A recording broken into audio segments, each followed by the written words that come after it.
Introduction. Smitha comes across a bright red feather while playing with her friends. She picks it up and puts it in her pocket. A little while later, she sees a beautiful blue marble lying on the ground. She picks that up as well and puts it in her pocket. She notices that the marble is heavier than the feather. In this lesson, you will learn about weights. Understanding weight. Let us understand the concept of weight with the help of an example. Lift a feather. Isn't it an easy task? This is because the feather is light.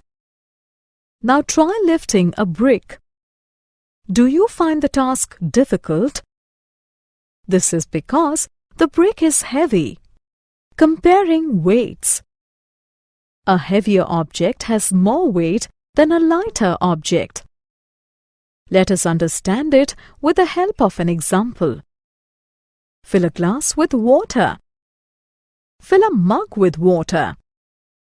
Try to lift both. Which is easier to lift? Quite obviously, the glass filled with water.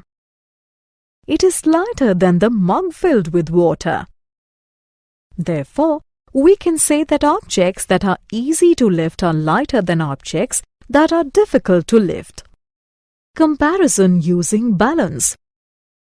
Look at this picture. Where have you seen this object?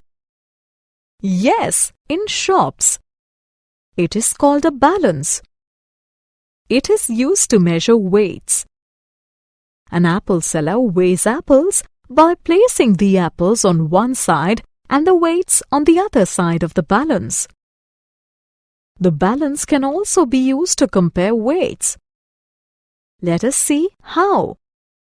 Place a cucumber on one side and a watermelon on the other side of the balance. The side that has watermelon goes down. It means that the watermelon is heavier than the cucumber. Summary. Let us summarize what we have learned. Some objects are heavy while some others are light. Lighter objects are easier to lift than heavier objects. We can use a balance to compare the weights of two objects.